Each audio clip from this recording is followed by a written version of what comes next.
Olá, que bom que você caiu aqui nesse vídeo. Esse projeto é uma série de conversas para apresentar para vocês o tema da criatividade a partir da perspectiva de Luciano Braga. Mais do que isso, a gente quer que essas conversas elas destravem pensamentos novos na sua cabeça. Meu nome é Gabriel Gomes, eu vou ser anfitrião dessa jornada. Preparei 5 entrevistas com o Luciano, é uma conversa longa que a gente vai dividir em 5 episódios. O Luciano tem uma criatividade muito fértil e inesgotável, que não vai acabar nunca. Ele é, na minha opinião, há mais de uma década, uma das figuras mais influentes do tema de criatividade no sul do Brasil, tendo explorado ideias e projetos dos mais variados formatos possíveis. Em 2011, ele cofundou a Chudeshit, um coletivo de intervenção urbana que mudou a forma de comunicar projetos de impacto, que as ações receberam reconhecimento tanto no Brasil quanto internacionalmente. Mas a inquietação do Luciano não cabe num formato só. Ele é autor dos livros Projeto Paralelo, O Poder do Tempo Livre, do livro 333 Páginas para Tirar o Seu Projeto do Papel e do livro E Se Fosse Diferente, sobre criatividade, todos eles publicados pela editora Belas Letras. Além disso, ele tem uma newsletter há 8 anos, que serve quase como um laboratório criativo, onde ele compartilha reflexões profundas sobre criatividade, referências, inspirações e sempre uma lista de links que vale muito a pena clicar. O texto foi o seu primeiro território criativo. Redator publicitário de origem, ele se tornou escritor, roteirista, contista. Seus roteiros vão de filmes a séries, passando até por stand-up comedy.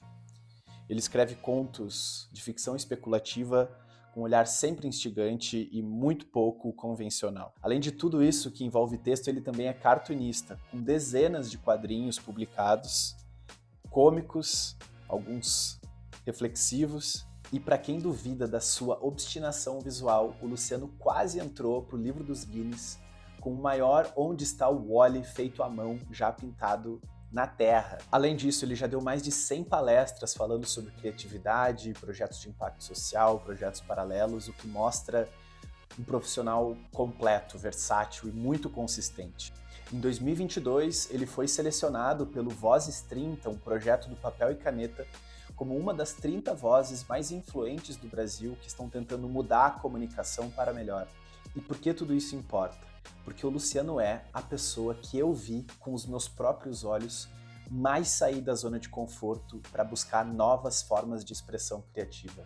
Não para ganhar dinheiro, não para ganhar fama, mas porque existe quase que um chamado cósmico dentro dele, que o faz acordar de manhã cedo para criar. Então, por favor, traduza a sua salva de palmas num like nesse vídeo para o escritor, roteirista, cartunista, empresário, criativo e palestrante de 2 conferências TEDx, Luciano Braga.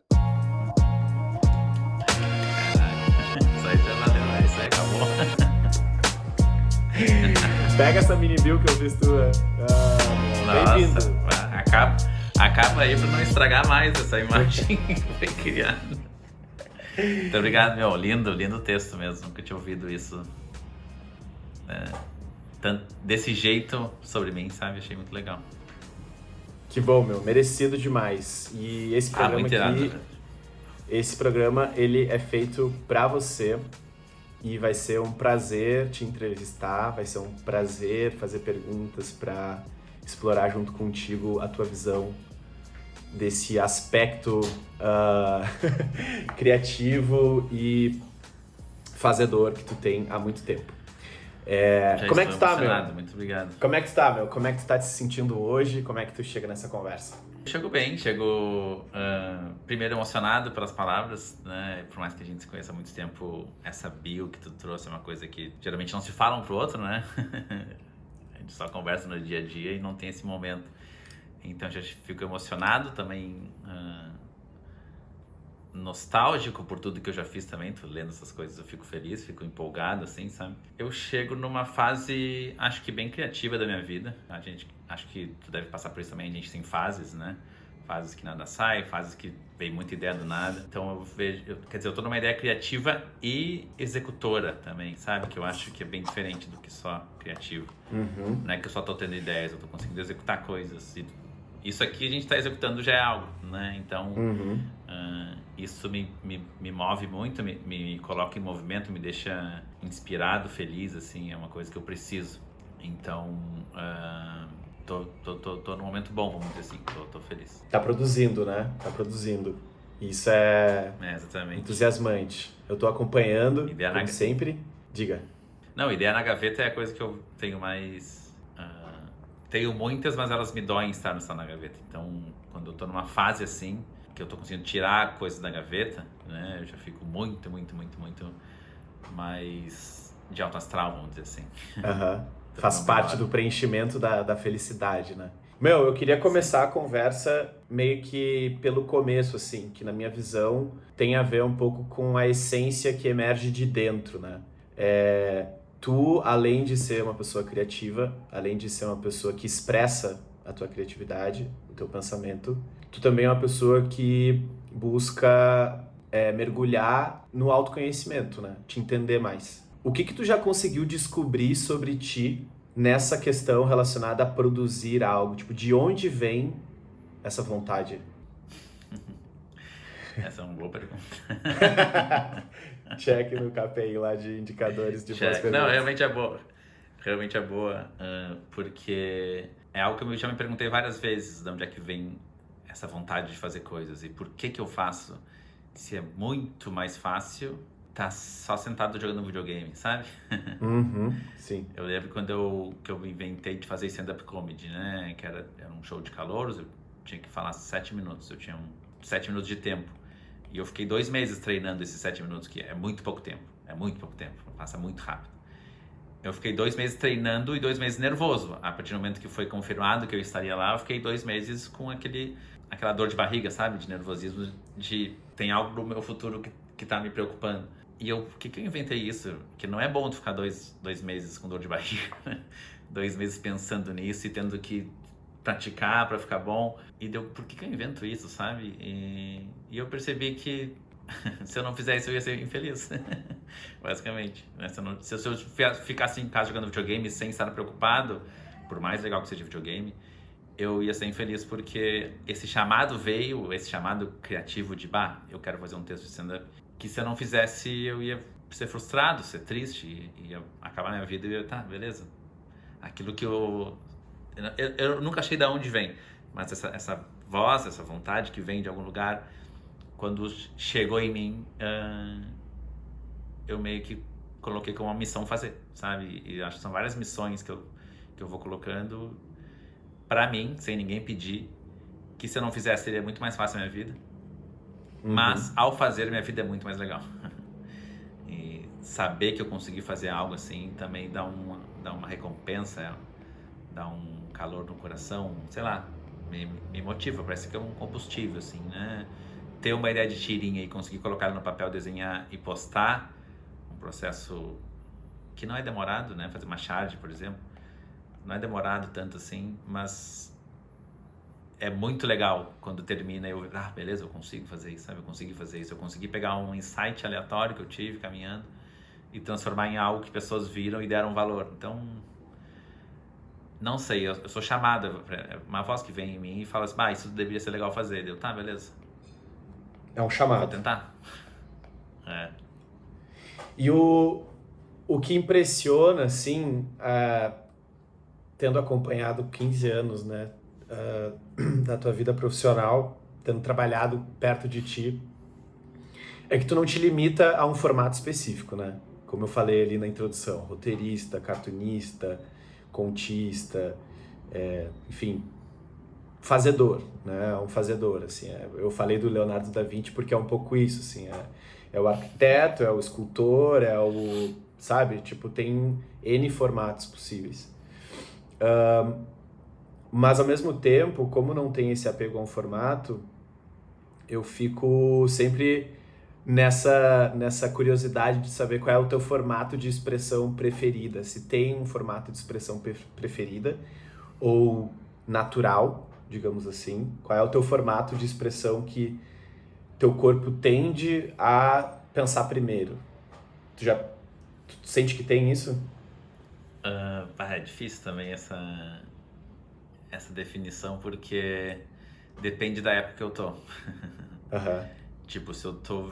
Eu lembro que quando surgiu o Twitter, por exemplo, o Twitter começou a ser algo grande, todo mundo tweetar, e eu adorava o Twitter, porque como tu falou, né, eu venho do texto, das palavras, então tu conseguir fazer um tweet engraçado, interessante, que seja retweetado, e eu comecei a pensar em tweets naquela época, né, a forma como as coisas apareciam na minha cabeça eram em 140 caracteres.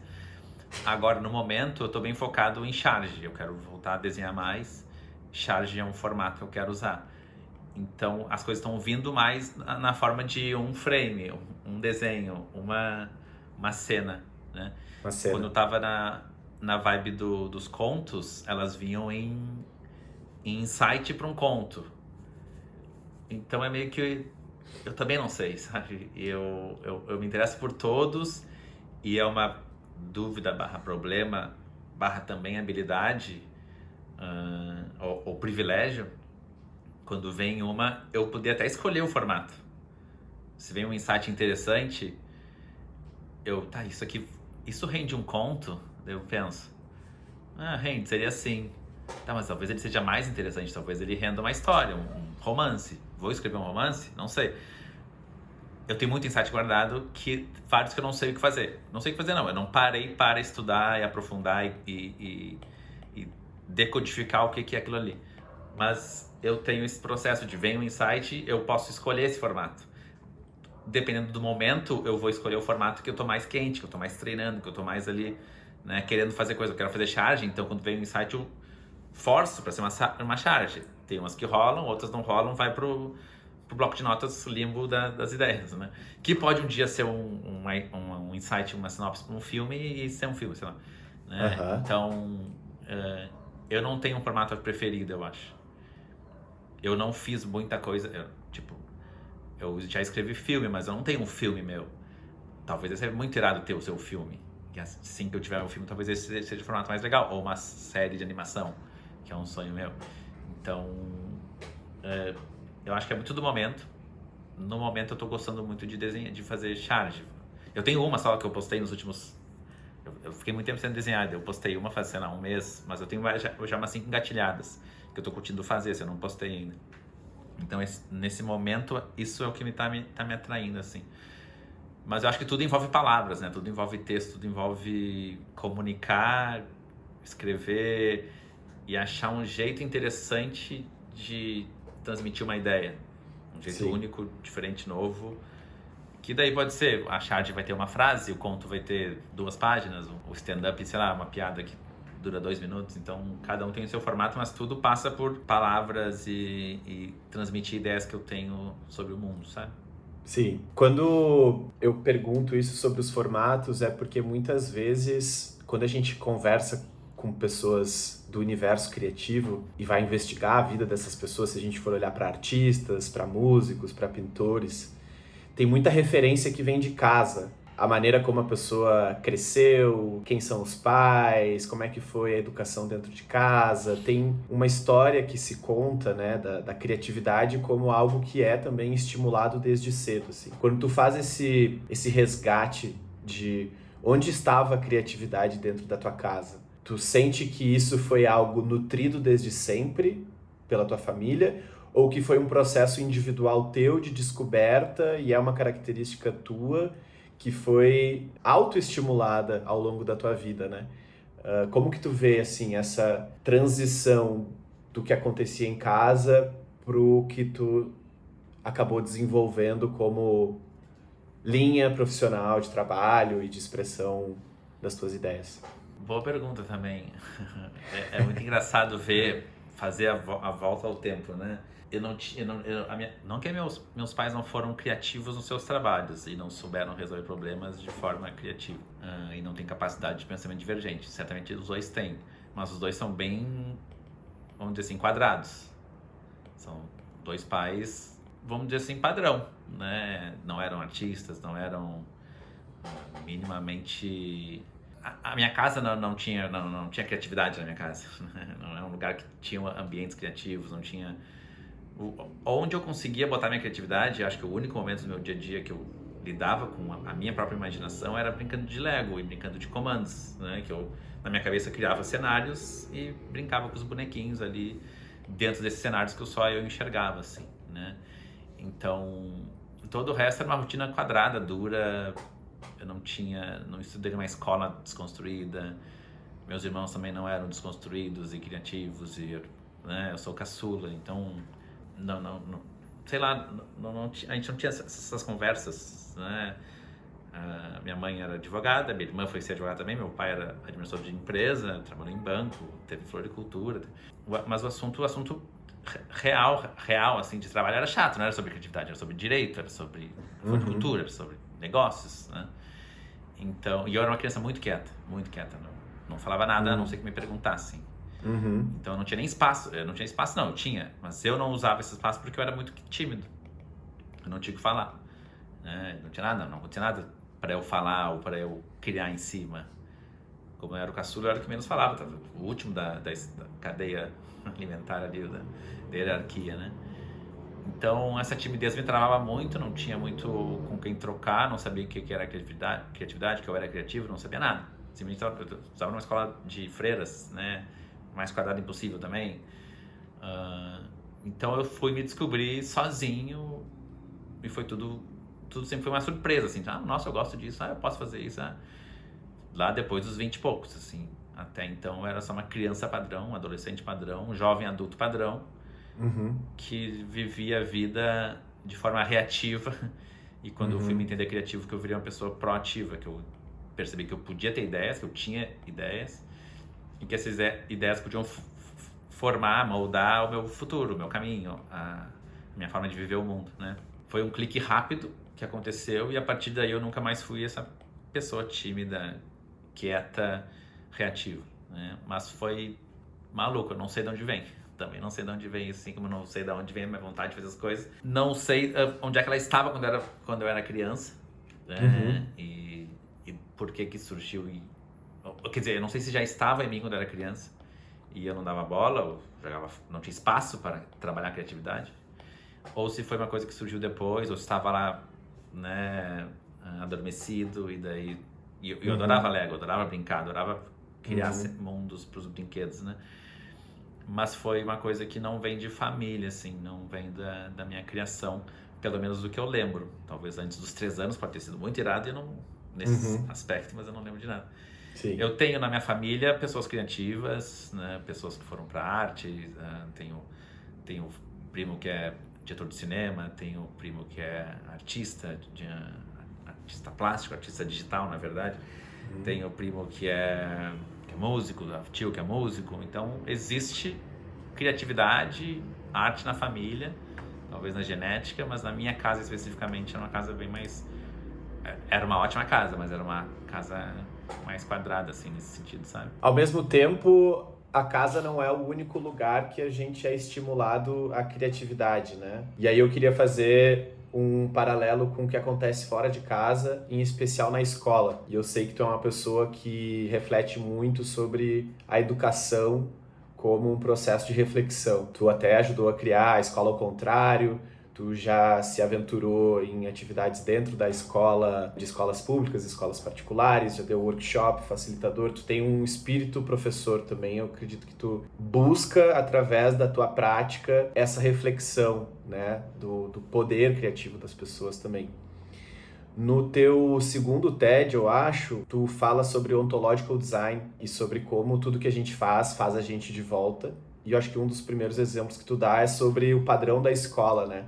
Como a escola acaba criando seres humanos e crianças meio que aversas à diferença, à diversidade. Queria ouvir um pouco mais da tua reflexão, assim, sobre a escola, o papel da escola nesse processo, porque eu acho que muitas das pessoas que podem acabar assistindo esse vídeo estão com filhos e filhas pequenos agora e podem ter pensamentos novos a partir do que tu enxerga como processo de educação não aplicado à criatividade, mas que estimula a criatividade.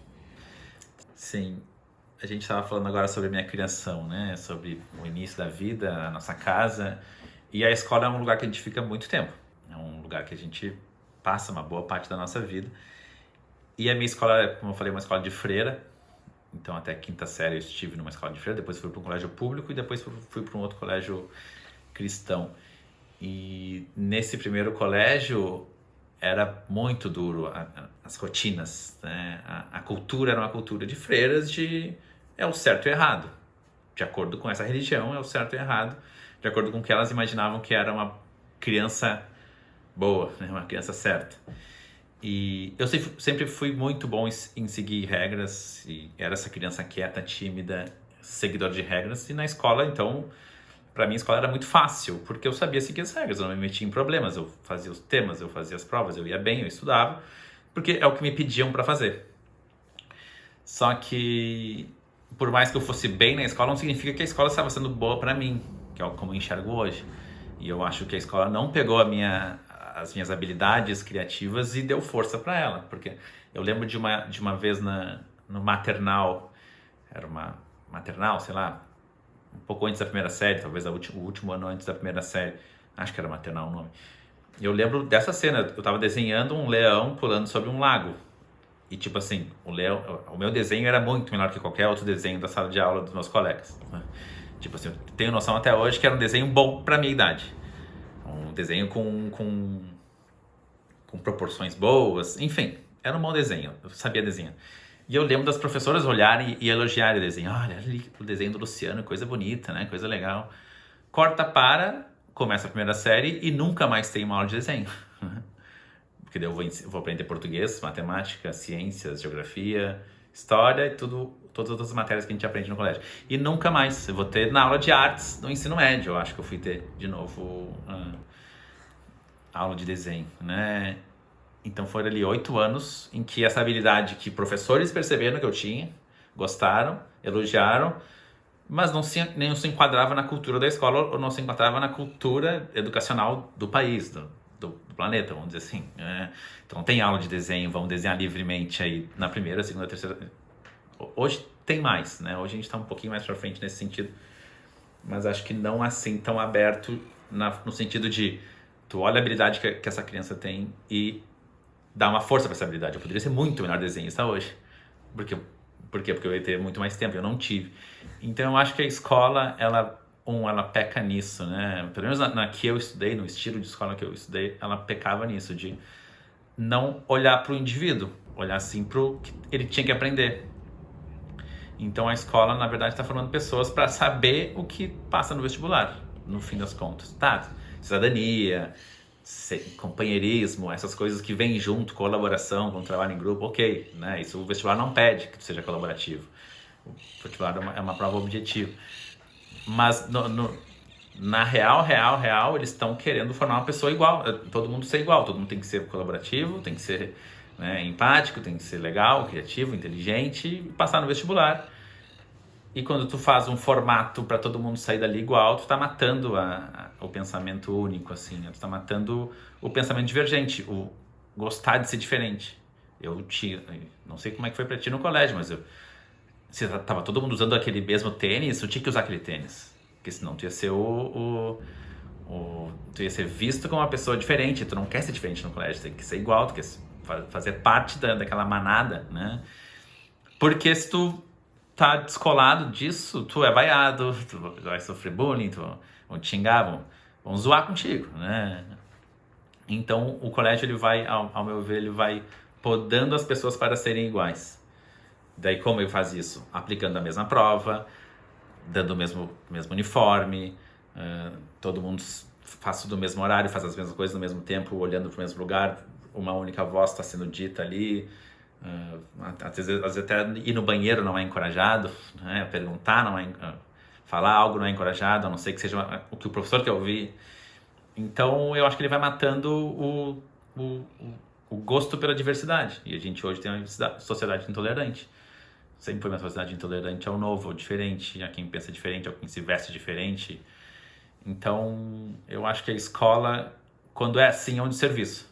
Ela vai formar alguém que vai ter ali o sistema operacional básico, que é saber geografia, história, português, matemática. Ok, essa pessoa consegue fazer qualquer coisa. Pode ser médico, pode ser mecânico, pode ser pintor, né? Mas essa pessoa talvez não consiga pensar diferente, ela não consiga ser criativa, ela não consiga ter outras ideias, porque ela vai ter uma aversão, porque ela ficou 15 anos num lugar que tu ser diferente era estranho. Tu tinha que se comportar como os outros se comportavam. Olha como o fulaninho tá fazendo, olha como o fulaninho tá se comportando. Eu via muito isso, né? Eu tinha um amigo meu que era muito diferente de mim. Eu era esse gurizinho todo Caxias, todo certinho, todo quadrado, e meu melhor amigo, ele era caos, né? Que é o Fred, um grande amigo. Fred, amo ele. Ele era o caos, ele azucrinava as irmãs, as freiras da escola, né? E ele ouvia muito, eu lembro dele ouvir muito, tipo, olha como o Lu tá comportado e quieto. Por que tu não é assim, né? E porra, ele certamente não estava feliz na escola, não era um lugar pra ele, aquele lugar com tantas regras, né? E queriam colocar ele, a minha roupa, né? Eu tava ok, né? Mas queriam fazer ele ser eu, e isso não faz nenhum sentido. Ele queria ser... O caos era uma forma dele extravasar.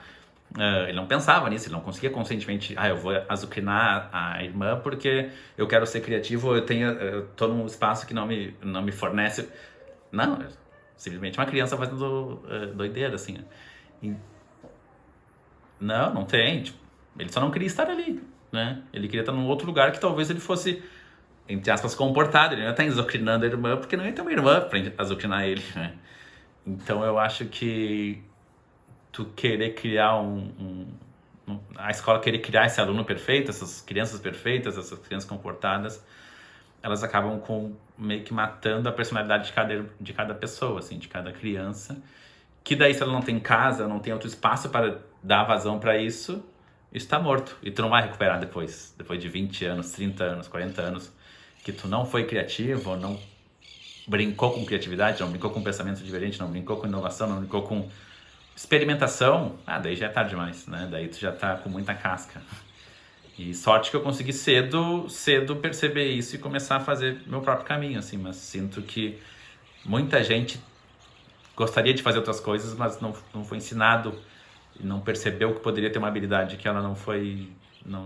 ninguém deu bola pra essa habilidade, sabe? Sim, e isso leva à criação de seres humanos distantes dessa crença de que é possível experimentar, de que é possível testar, brincar, né? Como tu usou assim esse verbo que eu acho que combina muito com a criatividade, que é uma Sim. tem um certo nível de desapego, inclusive, com o resultado final. E a escola, como sistema super rígido e que dá para entender por que é rígido, né? Se tu olhar para de onde surgiu assim a escola e qual era a função da escola na sociedade, do jeito que ela não permite essa brincadeira, ela não permite essa individualidade. O que tu já conseguiu descobrir sobre como poderia ser, sem a expectativa de ter o formato ideal para resolver o problema da escola, mas quando se trata de criatividade ou da individualidade ou da potência que cada aluno, criança que está ali tem, como que poderia ser assim na tua visão? O que tu acha que as escolas poderiam explorar mais para termos seres humanos mais velhos depois um pouco mais abertos à exploração, à criatividade, à busca, à brincadeira e tal?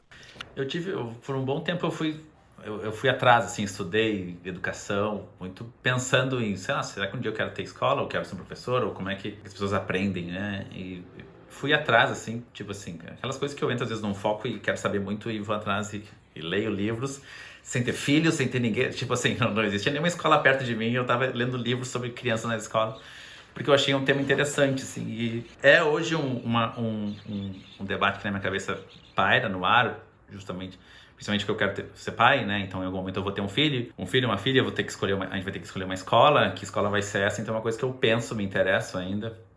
Mas na época que eu estudei, eu lembro que eu descobri a Summerhill, que era uma escola totalmente o contrário das escolas que eu estudei, o que eu conhecia. E eu lembro que isso abriu minha cabeça sobre educação. Não que eu botaria meu filho na Summerhill, né? Mas não só porque é na Inglaterra, é longe e caro, mas se tivesse em Porto Alegre, eu não sei se eu colocaria também, mas foi um caminho que me mostrou existe um outro jeito de fazer educação e de criar crianças, que era uma escola onde as crianças mandavam, vamos dizer assim, elas tinham liberdade para tudo. É uma escola que tinha horários as matérias tinham o seu, não é matéria que se chama no colégio? É matéria, né? Cadeira na faculdade, matéria no colégio. Então as matérias, tipo assim, a aula de matemática vai ser às 9 da manhã. A criança vai se ela quer. Ela tem total liberdade para escolher as matérias que ela vai, o que ela faz. As crianças votam, elas toda a comunidade escolar cada pessoa tem um voto. Então, o diretor da escola tem um voto, a criança de 7 anos tem um voto. Então, quando elas se juntam para fazer as suas... Esqueci o nome do evento que eles tinham periódico para definir as coisas sobre a escola. Se o diretor quisesse algo, se ele fosse voto vencido, o que o diretor queria não ia rolar. Então, obviamente existe... Exatamente, plebiscito. Então, quando algo acontecia, que eles precisavam repensar o código de conduta, se faziam um plebiscito e votavam. As crianças, então, tinham que defender suas ideias. Elas tinham muita autonomia, vamos dizer assim. Era uma escola que era o completo oposto, porque elas tinham voz. Hoje em dia, as crianças... Hoje em dia elas têm um pouco mais, mas nas que eu estudei não tinha voz. A gente obedecia tudo que tinha que ser dito. E quando eu vi uma escola que as crianças tinham 10 anos e estavam votando e tomando decisões, tu vê que elas tinham ideias boas, né? Elas não eram... Elas não vão criar um caos, criar uma sociedade anárquica, maluca, que só se preocupa com brincar. Não, elas iam estudar, né? Elas iam para a sala de aula, né? Mesmo não sendo obrigadas a ir para a sala de aula. Então, a Summerhill foi uma referência muito legal. Eu indico o livro Liberdade Sem Medo, que é o livro do autor, do diretor da escola. Ele criou porque ele não gostava da escola que existia na Inglaterra. Isso faz 100 anos, tá? Essa escola não é uma coisa desse século, é do século passado, do início do século passado, e até hoje existe. Ele já morreu, quem cuida é a filha, mas ele era um terapeuta que via os pais virem se consultar com ele com problema com seus filhos. Ele decidiu criar essa escola. E a escola era meio que internato, não sei se é a palavra certa, mas as crianças moravam lá, ficavam no final de semana, a semana inteira, e no final de semana voltavam para casa. Então elas dormiam na escola. Então, só por isso já é uma escola bem diferente, né? Hoje em dia as crianças não dormem na escola, então tinham muito mais convivência as crianças entre si. Mas o livro, ele conta os cases de como as crianças entraram e como elas saíram, assim, sabe? Elas entravam com medo de tudo, choronas, briguentas, com tudo, com os colegas, com os professores, sempre sendo oposição, saíram de lá muito diferentes, sabe? Amigas de todo mundo, gostando de todo o rolê de todo mundo, sabe? Então... Era uma transformação bizarra, e o livro é só cases, né? O livro vai contando, através dos cases dos filhos, dos pais, de coisas que aconteciam, vai contando como é que era a rotina da escola, né? Então, por exemplo, tinha o caso da oficina de ferramentas. Tinha uma oficina de ferramentas na escola que o diretor, o dono da escola, tinha comprado as ferramentas. Ele foi lá e chaveou, né? É perigoso ter o martelo, ter as coisas à disposição. Então ele criou essa casa de ferramentas e deixou ela chaveada. E no plebiscito as crianças decidiram que não, isso tinha que ficar aberto. Porque se elas quisessem usar um martelo, elas poderiam. Porque elas achavam um saco ter que pedir para ele para usar as ferramentas. E daí ele foi voto vencido, tá, beleza. Se vocês me prometerem que vocês vão se cuidar, não vão se machucar, não, a gente não vai. E daí nunca se machucaram. Então elas já começam a relação com as ferramentas de uma outra forma, né? Uma relação de, tá, beleza, eu tenho mais responsabilidade sobre essas ferramentas, né? Essas ferramentas não são minhas, são da escola. Não é uma coisa que te é dada, né? Agora tu vai usar esse martelo, e depois tu tira esse martelo de ti. Não, tá ali o martelo, usa quando tu quer, quando tu precisar. Porque as crianças faziam casa na árvore, era meio que uma escola meio que fora da cidade, né? Era meio que numa fazenda, assim. Então, pra mim, essa referência me pareceu o ideal, o sonho, assim, muito irado, né? Não vai ter em Porto Alegre, não existe outra Summerhills, né? Mas é uma coisa que buscar espaços de mais autonomia para as crianças é algo que eu acho interessante. E quando eu tiver filho, vai ser onde eu vou buscar colocar, que tem que passar por um processo de educação, não vou ensinar em casa, né? Vou procurar um espaço assim, que dê autonomia, que dê liberdade e que não seja tão rígido com relação a regras e chatices. Sim. Parece que dentro dessa referência que tu trouxe, tem algumas palavras assim que se destacam mais nessa jornada de construção do modo de pensar da pessoa, né? Até agora a gente está conversando um pouco sobre como que a criatividade ela é estimulada no início, né? O nome do episódio é sobre origens. De onde vem essa essência, de onde surgem esses estímulos e tal. Meio que de tudo que tu tá falando, tem algumas palavras que aparecem mais, né? Autonomia, responsabilidade, no caso das ferramentas, a confiança nas crianças, permitir com que a criança entre em contato com algo que pode estar um pouco fora do controle dela. E eu acho que isso é talvez uma das bases, pelo que eu tô te ouvindo, do que vai trazer familiaridade para as pessoas ao pensamento divergente. Porque se pode tudo, não tem uma regra, então a minha ideia é diferente da outra. Meu colega pensou uma coisa, eu pensei outra. Vai construir uma coisa com esse martelo, eu vou construir outra. Vamos falar um pouco sobre pensamento divergente como talvez o componente central ou um dos componentes centrais do processo criativo. A gente vai falar sobre processo criativo na próxima conversa. Onde que está, na tua visão, o pensamento divergente nesse processo de formação do indivíduo criativo, do ser humano criador? O que tu consegue enxergar? De onde é que está isso nas pessoas? Então, fazendo um paralelo com a minha, pensando na minha, que é mais fácil porque é que eu vivi e lembro. Eu tinha um momento muito específico para ter um pensamento divergente, que era justamente brincando de Lego. Uhum. De Lego, ou em uma que outra atividade no colégio em que eu tinha liberdade mais, por exemplo, isso já mais 8ª série, 1º ano, 2º ano. Escreva um texto. Tive uma professora bem legal no ensino médio ela era de português, eu tinha português e oficina de português. Eu tinha 2 professores. A de oficina era uma coisa um pouco mais experimental, que era bem legal. Então, às vezes, ela dava o trabalho que era: pensem um texto, escrevam uma redação aí sobre o tema que vocês quiserem. Que daí eu tinha total liberdade para escrever o que eu quisesse, assim. Então, esses momentos muito pontuais ao longo da trajetória de colégio, eu lembro que eram momentos que eu conseguia pensar outras coisas que não que as pessoas estavam pensando. Eu lembro até hoje um texto que eu fiz, que foi... a gente tinha total liberdade de assunto, e eu fiz uma história de um guri que acordou e era o aniversário dele, era festa surpresa, só que a surpresa demorava um dia inteiro para receber, enfim. Era uma história bem criativa, de 2 páginas, assim, que eu lembro que eu mostrei para meus colegas e eles: nossa, como é que tu tirou isso, sabe? De onde é que tu inventou isso? Eu lembro que eu até falei que eu lembro de citar o país Chipre no meu texto, que é um país eco, né? Uma ilha no meio do Mediterrâneo que ninguém conhece, que ainda mais uma criança de 15 anos, tipo assim, da onde eu conhecia esse país eu não sei, mas eu conhecia, trouxe no texto esse país. Então era um texto que era bem diferente dos meus outros colegas, e eu lembro que eu fui elogiado por ele. Então, pelo menos para mim, quando eu via que se eu olhando para trás, que é muito mais fácil, onde é que eu estava meu pensamento imaginativo, que eu conseguia sair do que estava sendo dado para mim no mundo, era nesses momentos de trabalhos que eu tinha liberdade para fazer algo diferente, que geralmente era quase nunca. Porque um trabalho de história, tu tem que falar sobre uma história que aconteceu. De matemática, tu tem que fazer um cálculo. Português, eu tive esse espaço para poder criar algo novo. E no Lego a mesma coisa. Minha família não era milionária, rica.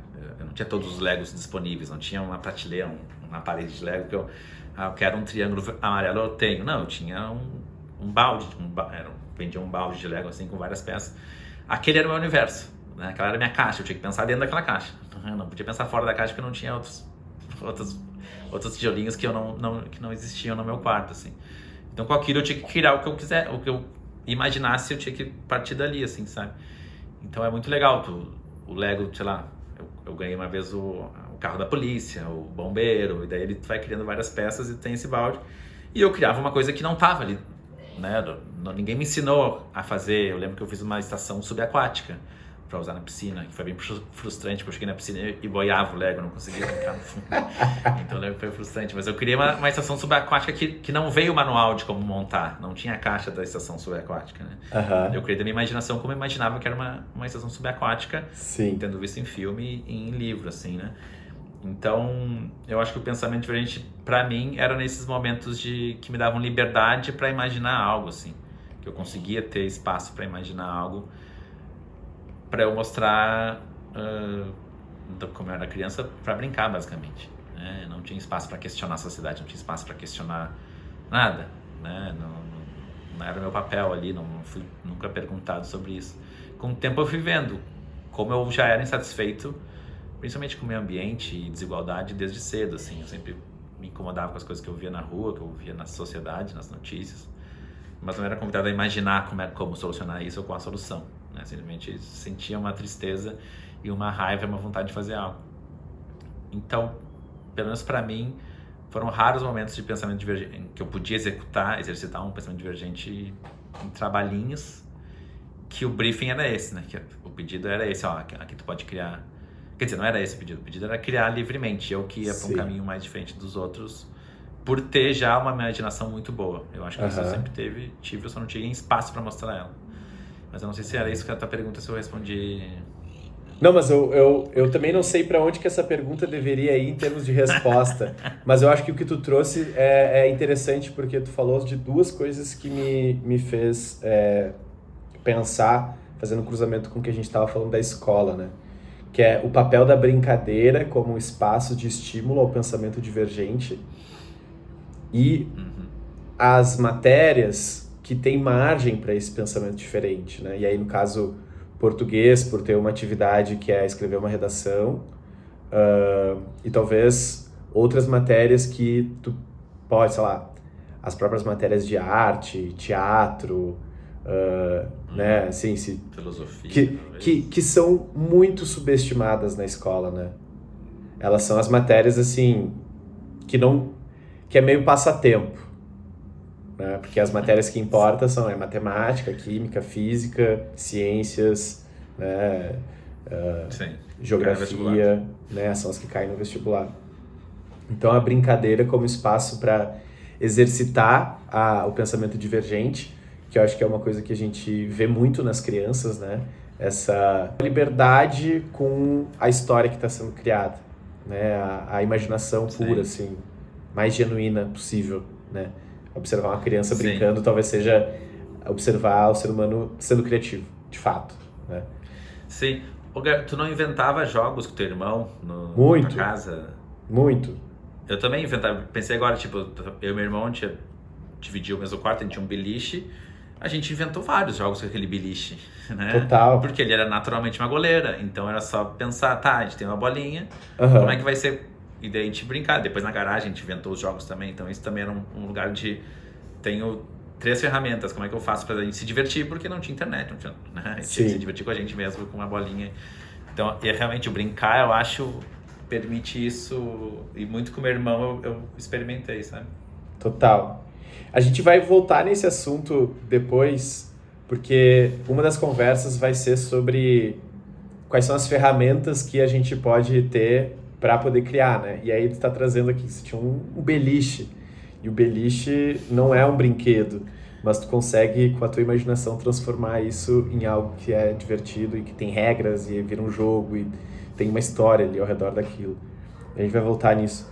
Sim. Mas antes da gente falar sobre ferramentas e meio que para começar a caminhar um pouco para o fim dessa primeira conversa, eu queria te perguntar sobre as referências, né? Tipo, o tema referências.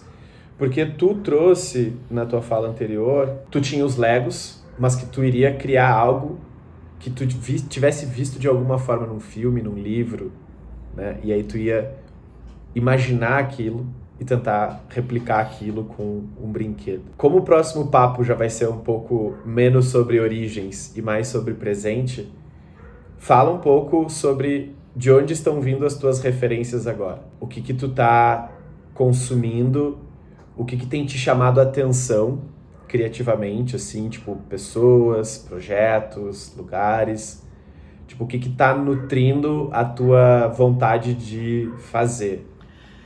O que eu tenho consumido mais, tenho gostado e cada vez que eu chego que é um livro, no caso, cada vez que eu chego num livro é muito interessante, é ficção científica. Eu acho que a ficção científica hoje, para mim, supre várias vontades criativas. É um lugar de referências variadas, começando por impacto social. Então, a gente precisa repensar o modo de vida, a gente precisa repensar o planeta, a gente precisa repensar a forma como a gente vive nele, como a gente se organiza como sociedade, porque tudo que a gente fez até hoje nos levou para um lugar, né, um momento de mundo que as coisas estão tensas, né? E a gente precisa rever muita coisa e a ficção científica é um espaço que sempre foi um espaço muito fértil para repensar a sociedade. E eu acho que... Peraí, tocou a campainha. Vai lá. Me dá um segundo. Mas eu tava perguntando sobre de onde tá vindo as tuas referências, né? De onde tu tem consumido conteúdo, e aí conteúdo entre aspas, porque não é o conteúdo de mídias sociais, né? Mas o que tá alimentando a tua criatividade, o que tá chamando a tua atenção. O que eu tenho feito, o que eu tenho consumido mais é ficção científica. Eu sempre fui uma pessoa que gostei muito de ler livros técnicos, então livros sobre sociologia, história, sei lá o que, economia, mas eu cansei de tudo e parece que eu cansei porque era mais do mesmo, e na ficção eu encontro coisas que eu não fazia ideia que existiam, porque não existem, na verdade, né? A ficção científica é muito legal isso, porque ela cria mundos que não existem. E para nós que vivemos num mundo muito cartesiano, em que as pessoas só replicam as mesmas ideias, a não ser que venha alguém com uma ideia nova, vem a Apple com o iPhone, daí tá, que é uma ideia boa, todo mundo adota e vira o novo padrão. Mas o normal é que quase tudo é sempre o mesmo, né? Tudo a mesma coisa que era antes, um pouquinho melhor, mais tecnológico, um pouquinho mais eficiente, assim. E a ficção científica me traz olhares que eu não teria pensado, que não estão pra gente ver no mundo, né? Não estão aí pra nós, e que eu acho muito, muito fascinante, e me ajudam a repensar impacto social, se eu quero pensar projetos sociais, se eu quero pensar campanhas sociais, se eu quero pensar intervenção urbana. Ler ficção científica me ajuda porque me traz possibilidades de como poderia ser as coisas, né? Tem ficção que é caótica, distópica, tem ficções que são mais propositivas no sentido de mostrar caminhos, né? Com mais esperança. Eu gosto dos dois caminhos, acho que os dois me nutrem criativamente e me ajudam a enxergar como as coisas poderiam ser, e enxergando como as coisas poderiam ser, eu estou exercitando a minha imaginação e me ajuda a ter ideias. Se eu fosse prefeito, ler ficção ia ser muito útil na minha cabeça, porque eu estou conhecendo... É a mesma coisa que viajar, na verdade, né? A gente vê uma sociedade, quando a gente viaja para um país diferente, um outro continente, alguém que vive outra vida mesmo, a gente está percebendo como as coisas poderiam ser, né? Esses dias eu descobri que... Eu achei muito interessante, isso não é nem ficção científica, né? Mas é estudar no quesito viajar. Descobri que a Etiópia não segue o nosso horário padrão, a nossa lógica de horário. A Etiópia é o único país da África que não foi colonizado. Eles lutaram, brigaram contra os italianos, se eu não me engano, e ninguém conseguiu ter lá uma colônia, fazer deles uma colônia. Então eles têm as mesmas ideias que eles tinham antes. Eles não foram colonizados por uma ideia nova como o horário, da meia-noite ao meio-dia, né, 24 horas. O dia começa quando o zero é quando o sol nasce. E a meia-noite é quando o sol se põe, né? Essas 12 horas, que eu acho incrível. E daí tu pensa assim, não, existe hoje, em 2025, um país que segue outro padrão. E funciona, né? A gente pode discutir como é que tá a economia da Etiópia, mas o país está lá, né? As pessoas conseguem viver. Então é a mesma coisa que viajar, a ficção. Ele te traz referências de como as coisas poderiam ser, e isso te ajuda a pensar, né? E daí me faz pensar sobre o impacto social, sobre como eu posso pensar soluções para a cidade, para a sociedade, para as pessoas. Ao mesmo tempo, acho que me nutre criativamente porque eu gosto de escrever, seja uma charge, seja stand-up comedy, seja um conto, seja um lugar que eu gosto de passear pela comédia, né, e pela ficção. Então, a comédia é tu olhar o mundo com uma lente de como é que isso é engraçado, ou o que tem de engraçado nisso, ou como é que eu transformo essa banalidade em algo engraçado. E acho que a ficção nos ajuda a nos tirar do normal, da vida real, do que a gente está vendo ali, que está tácito, dado para nós, assim, né? Então acho que me nutre muito criativamente ficção, é o que eu tenho mais gostado de ler. Eu vejo muito stand-up comedy também, que eu acho que os comediantes também têm uma capacidade muito grande de pegar algo que é muito, muito besta e nos fazer rir e mostrar uma realidade, uma outra versão sobre aquela realidade. O que eu tenho gostado mais de ver é o Nate Bargatze, que é um cara que está bombando muito nos Estados Unidos agora, e ele tem uma comédia muito engraçada, é muito simples também, é um comediante que eu já vi todos os stand-up, todos os especiais, e eu fico revendo os vídeos de novo, assim, sabe? Como se fosse meio que uma droga, assim, porque eu quero entender e rir de novo, porque eu sei que onde ele vai chegar e vai ser engraçado. Então, stand-up comedy acho que é uma outra fonte de referência, assim, pra mim, de repensar as coisas. Tipo, ele conseguiu fazer piada com o ato de ir dormir, sei lá, sabe? Que todo mundo já falou, que todo mundo vai dormir todos os dias em todas as cidades do planeta e tal, e ainda tu consegue fazer uma coisa nova com uma coisa banal. Eu acho isso muito interessante e me ajuda em querer pensar charge e essas coisas. Acho que me nutre, sabe? Caralho, muito bom. Acho que é isso, ó, onde tá vindo muito mais, bom porque assim. tu trouxe 2 universos que compartilham de algumas características, né, da ficção científica e do stand-up, por serem histórias, por brincar com o imaginário, só que um é algo profundo, que brinca com o futuro, ou que brinca com o presente, mas numa ideia mais elaborada, e o stand-up que é quase como se fosse uma sátira sobre a banalidade da vida, né? É tipo assim, um formato Sim. que dá risada das coisas mais ordinárias e das brincadeiras mais bobas da vida. Vamos rir da vida e vamos rir disso aqui que a gente tá vivendo, sabe? E isso mostra que dos componentes que te inspiram, e eu tenho certeza que tem outras milhões de coisas que te nutrem, talvez seja um pouco daí que vem essa tua ecleticidade, digamos assim, de formatos e experiências de expressão criativa, né? Eu acho que o fato de... Além disso, adicionando uma nova camada aí, que é o que eu comecei a usar mais, eu não usava tanto, que é o Pinterest, né? O Pinterest, o algoritmo ali de ver o que tu gosta, ele vai te mandando coisas como todos os outros aplicativos. Ele me ajuda na parte visual. É muito engraçado, que eu tenho a ficção e o stand-up na parte texto e de pensamento, e o Pinterest ele coloca a coisa tangível, porque o que eu mais sigo no Pinterest, o que eu mais vejo é intervenção urbana, interações, né, artísticas urbanas, seja dentro de um casamento, seja na rua, assim. Então é muito legal essa ecleticidade, e às vezes eu preciso também, como é que eu dou forma para isso, o Pinterest tem me ajudado, né? Ficar scrollando o Pinterest, às vezes, quando estou entediado, me ajuda a enxergar coisas e, nossa, e daí tu faz conexões, né? Então, aquilo que eu gostava, que eu vi numa ficção, isso pode se transmitir dessa forma numa ação na rua, assim. Então, tenho gostado eu gosto desse meu olhar eclético, porque me permita que eu faça muita coisa diferente e tenha para onde ir a partir de um insight só. Cara, hoje a gente falou sobre a origem das coisas, né? A gente falou sobre a origem, a tua essência, de onde vem a tua criatividade, essa busca que é incontrolável, incansável e que foi se desenvolvendo ao longo da vida. A gente falou da tua casa, a gente falou do ambiente escolar, a gente falou sobre a imaginação, sobre a brincadeira, e a gente acabou terminando falando sobre as referências. Mas eu termino assim fazendo essa reflexão de... Imagina se a gente descobrisse mais cedo o que nos provoca criativamente, né?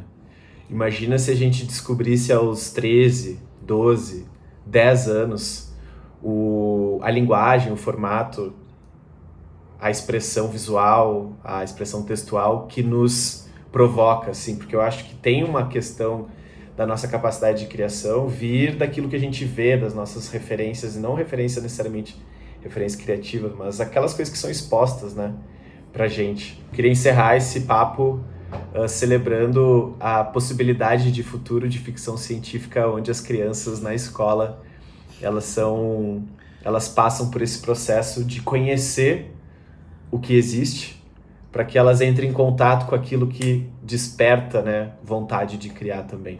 Eu escrevi uma newsletter, não sei se tu lembra, que era um chamado à matéria de imaginação. Eu acho que as escolas tinham que ter essa cadeira, essa matéria, essa disciplina chamada imaginação. Seria uns 50 minutos por semana, sei lá quanto tempo, para imaginar, né? Eu não pensei no conteúdo programático dessa cadeira, dessa matéria, mas eu acho que seria interessante ter um espaço para imaginação, porque quase tudo que está na escola já foi pensado antes. Então, tu vai aprender fórmula de Bhaskara, alguém já pensou isso aí. Tu não tem que imaginar nada, né, na fórmula de Bhaskara. Ou conhecer os países, os continentes, mas um espaço para as crianças imaginarem coisas, eu acho que seria muito interessante e ajudar nesse aspecto. Então, eu acho que no fim se resume a isso. Como é que a gente nutre a nossa imaginação, né? E acho que quando a gente tem esse espaço, e pelo menos para mim, a origem foi nos espaços que eu tinha para imaginar, sabe? Cara, perfeito, perfeito. Vamos encerrar aqui hoje, então, essa primeira conversa. Eu queria agradecer pelo teu tempo, por ter topado bater esse papo.